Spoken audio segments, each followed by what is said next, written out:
Hello students, स्वागत है आप सभी का हमारे यूट्यूब चैनल पर जिसका नाम है सौरभ क्लासेस फॉर हिस्ट्री। मैं सौरभ आप सभी का अपने इस चैनल पर स्वागत करता हूं। आज मैं एमए सेमेस्टर 4 से सब्जेक्ट कोड CC10 जिसमें हमें कंटेम्प्ररी हिस्ट्री ऑफ झारखंड पढ़ना है, इसके यूनिट 2 के जिसमें मूवमेंट इन झारखंड के अंतर्गत हम आज उसके सेक्शन बी अर्थात झारखंड मूवमेंट 1964 से लेकर 2000 अर्थात हमने इसके पूर्व में आपको 1925 से लेकर 1963 तक के झारखंड आंदोलन के बारे में बताया है। अब हम उसी को आगे कंटिन्यू करेंगे 1963 के बाद से लेकर जब तक झारखंड पृथक राज्य के रूप में अस्तित्व में आया तब तक के इतिहास का या आंदोलनों का हम संक्षिप्त रूप से वर्णन करेंगे।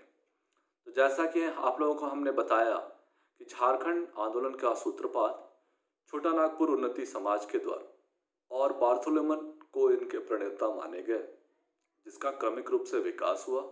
और उसी कड़ी में आगे चलकर हमने देखा कि किस प्रकार 1963 को झारखंड पार्टी का कांग्रेस में विलय हो जाता है और उसके पश्चात कांग्रेस पार्टी में विलय के बाद तत्कालीन बिहार के मुख्यमंत्री विनोदानंद झा की सरकार में जयपाल सिंह मुंडा को मंत्री पद, पंचायत मंत्री का पद भी मिलता है। अब हम उसके पश्चात आगे की राजनीतिक समीकरणों एवं आंदोलनों की चर्चा करेंगे। तो चलिए बिना समय गवाए हम अपने इस विषय को प्रारंभ करते हैं। 1963 से 68 के दौरान झारखंड आंदोलन को पुनर्जीवित करने के लिए अनेक दलों का गठन हुआ, जिन्होंने आंदोलन की रूपरेखा को नया अध्याय प्रदान किया, जिसमें बागुन सुम्बरई का द्वारा स्थापित किया गया अखिल भारतीय झारखंड पार्टी और बिरसा दल सबसे प्रमुख था। बिरसा सेवा दल ने जनजातियों के उत्थान एवं एकीकरण का प्रयास किया। 1969 में बिहार में गठबंधन की सरकार की स्थापना हुई, जिसमें झारखंड के विभिन्न छोटे दल शामिल हुए। गठबंधन सरकार में कुछ दिनों के लिए NE होरो शिक्षा मंत्री रहे। झारखंड पार्टी की असफलता और कांग्रेस में विलय के कारण 1970 के दशक में झारखंड में अनेक महत्वपूर्ण नेताओं का उत्कर्ष हुआ। विनोद बिहारी महतो ने शिवाजी समाज संगठन की स्थापना की और कुर्मी के सामाजिक सुधार में प्रयासरत रहे। शिबू सोरेन संथाल समाज में सामाजिक सुधार के लिए आंदोलनरत रहे। इन दोनों के नेतृत्व में 1973 ईस्वी में झारखंड मुक्ति मोर्चा पार्टी की स्थापना हुई, जिसने पृथक राज्य के आंदोलन को नई दिशा प्रदान की। हम उसी झारखंड पार्टी की बात कर रहे हैं जिसके अभी शिबू सोरेन अभी भी वर्तमान में जीवित हैं और वो अध्यक्ष हैं, और उसी के नेता हैं हेमंत सोरेन, जो भी झारखंड राज्य के वर्तमान मुख्यमंत्री हैं। AK रॉय के नेतृत्व में मार्क्सवादी समन्वय समिति ने JMM का समर्थन दिया। इस गठबंधन का नेतृत्व JMM को यानी झारखंड मुक्ति मोर्चा को सौंपा गया और झारखंड लाल खंड का नारा दिया गया। झारखंड मुक्ति मोर्चा और मार्क्सवादी समिति के इस गठबंधन को झारखंड के जनजातीय और जातीय लोगों का भरपूर समर्थन मिला। गठबंधन का मुख्य उद्देश्य झारखंड पृथक राज्य के गठन के लिए सभी झारखंडियों को एकजुट करना था। 1970 के दशक से आपातकाल के दौरान निरोध कानून के तहत शिबू सोरेन और विनोद बिहारी महतो सहित झारखंड के अनेक नेता गिरफ्तार हुए।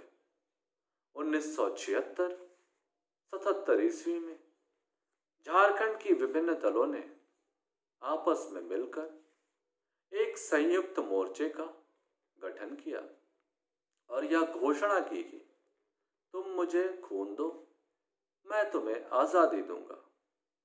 बाद में यह गठबंधन टूट गया और झारखंड मुक्ति मोर्चा भी दो धड़ों में, एक झारखंड मुक्ति मोर्चा सोरेन गुट और एक झारखंड मुक्ति मोर्चा माडी गुट में बट गया। इस बीच झारखंड पार्टी का अस्तित्व लगभग समाप्त हो चुका था और इस पार्टी से 1984 के चुनाव में सिर्फ होरो विजयी हुए थे। शिबू सोरेन इस क्षेत्र में जननायक के रूप में उभरे। झारखंड मुक्ति मोर्चा ने कांग्रेस आई के साथ निकट का संबंध बनाए रखा। 1984 में आम चुनाव में कांग्रेस ने झारखंड की लोकसभा की सभी सीटें जीती। झारखंड के दलों का निराशाजनक प्रदर्शन रहा। फलस्वरूप झारखंड के नेताओं ने 1987 में झारखंड समन्वय समिति का गठन किया। इस समन्वय समिति ने जेएमएम अर्थात झारखंड मुक्ति मोर्चा के सोरेन और झारखंड मुक्ति मोर्चा के माडी सहित झारखंड के सांस्कृतिक एवं राजनीतिक संगठन शामिल हुए। इनका उद्देश्य झारखंड पृथक राज्य के गठन के लिए सामूहिक आंदोलन को प्रोत्साहित करना था। इसके पूर्व 1986 ईस्वी में जमशेदपुर में सूरज सिंह बेसरा के नेतृत्व में आजसू पार्टी का गठन हो चुका था। आजसू ने पृथक राज्य के गठन के लिए आक्रामक तेवर अपनाते हुए आर्थिक नाकेबंदी की विधि अपनाई और इस क्षेत्र से खनन एवं परिवहन पर रोक लगा दी ताकि पृथक राज्य के लिए केंद्र सरकार पर दबाव बनाया जा सके। आजसू ने पहले विरोध एवं मांग बाद में के सिद्धांत में विश्वास किया। परिणाम स्वरूप आजसू ने झारखंड समन्वय समिति से अपने आप को अलग कर लिया। झारखंड समन्वय समिति के संयोजक बीपी केसरी थे। समन्वय समिति ने आजसू के अलग होने के बाद आंदोलन कमजोर पड़ने लगा। 1990 ईस्वी में बिहार विधानसभा के चुनाव में 19 सीटें जीतकर झारखंड मुक्ति मोर्चा सबसे शक्तिशाली दल बन गया। बिहार में लालू यादव के नेतृत्व में गठबंधन की जनता दल की सरकार बनी, जिसे जेएमएम अर्थात झारखंड मुक्ति मोर्चा एवं बीजेपी अर्थात भारतीय जनता पार्टी का समर्थन था।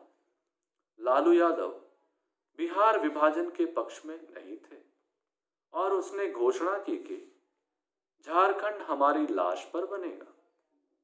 दिलचस्प यह है कि लालू यादव के गठबंधन सरकार में झारखंड मुक्ति मोर्चा का समर्थन था। 1995 में लालू यादव पुनः सत्ता में आया और 9 अगस्त 1995 को झारखंड क्षेत्र स्वशासी परिषद, जिसे हम जैक भी कहते हैं, झारखंड ऑटोनोमस काउंसिल का गठन किया गया, लेकिन इसे सत्ता का हस्तांतरण नहीं किया गया। झारखंड जैक जो था, झारखंड के लोगों की आकांक्षाओं को पूरा करने में असफल रहा।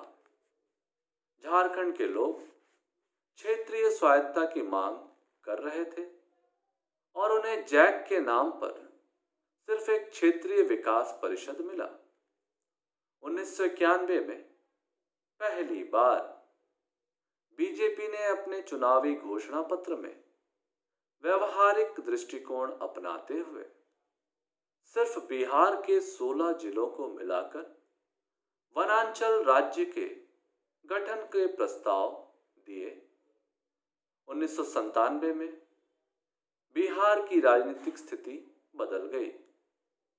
लालू यादव को चारा घोटाले में जेल हो गई और जनता दल में विघटन हुआ। लालू यादव ने एक नया दल राष्ट्रीय जनता दल गठित कर लिया और सत्ता में बने रहने के लिए जेएमएम के विधायकों का समर्थन लिया। इसके बदले में 23 जुलाई 1997 को बिहार विधानसभा से झारखंड पृथक राज्य के गठन का प्रस्ताव पारित हुआ। 1998 में केंद्र सरकार में अटल बिहारी वाजपेयी के नेतृत्व में एनडीए सरकार का गठन हुआ। इसने बिहार के 18 जिलों को मिलाकर वनांचल राज्य के गठन हेतु राबड़ी देवी की स्वीकृति के लिए बिहार पुनर्गठन विधेयक का प्रस्ताव दिया। कुछ समय पश्चात राबड़ी देवी की सरकार अल्पमत में आ गई और कांग्रेस समर्थन की मांग की। बदले में कांग्रेस ने झारखंड पृथक राज्य के गठन को स्वीकृति देने की मांग रखी। कांग्रेस के दबाव में आकर 25 अप्रैल 2000 को बिहार विधानमंडल में बिहार पुनर्गठन विधेयक को अपनी स्वीकृति प्रदान कर दी गई। एनडीए ने अपने चुनावी वादे को निभाते हुए बिहार पुनर्गठन विधेयक को लोकसभा में 2 अगस्त 2000 और राज्यसभा में 11 अगस्त 2000 को पारित कर दिया और 23 अगस्त 2000 को विधेयक राष्ट्रपति की स्वीकृति प्राप्त कर लेता है। इसके पश्चात हम देखते हैं कि 15 नवंबर 2000 को झारखंड पृथक राज्य के रूप में भारत का 28वां राज्य बनकर अस्तित्व में आता है। इस तरह से हमने देखा कि वर्ष 1963 के बाद झारखंड की राजनीतिक व्यवस्था में कई उतार चढ़ाव देखने को मिलते हैं। जहां 1963 के चुनाव के दौरान झारखंड पार्टी का विलय कांग्रेस पे हो गया था, उसके बाद झारखंड पार्टी अलग प्रारूप में और अलग स्वरूप से अस्तित्व में आई। इसके साथ साथ कई अन्य दलों का भी वर्चस्व कायम होने लगा। इन दलों ने एक साथ मुखर होते हुए पृथक झारखंड राज्य की मांग को जोर शोर से रखना प्रारंभ किया। उनकी इन मांगों को सरकार पर दबाव बनाना शुरू किया और अंततः बिहार की तत्कालीन लालू की सरकार ने कांग्रेस और जेएमएम के दबाव के कारण उनकी मांगों को विधानमंडल से पारित कर उसे लोकसभा भेजा, जहां एनडीए की बीजेपी की सरकार के द्वारा अपने प्रस्तावित मैनिफेस्टो के आधार पर पृथक राज्य के रूप में इस बिल को लोकसभा और राज्यसभा में पास कर दिया गया और राष्ट्रपति के हस्ताक्षर के पश्चात झारखंड भारत का 28वें राज्य के रूप में अस्तित्व में आया। इस प्रकार से हमारा यह विषय झारखंड आंदोलन 1963-64 से लेकर 2000 अर्थात झारखंड राज्य की स्थापना तक इस प्रकार फलीभूत हुआ। हम इस विषय को यहाँ समाप्त करेंगे। हमें पूरी उम्मीद है कि यह विषय आपको बड़ा ही रोचक लगा होगा और आसानी से समझ में आ गया होगा। अब हम अपने अगले क्लास में हम झारखंड पृथक राज्य गठन के संदर्भ में अपनी व्याख्यान देंगे।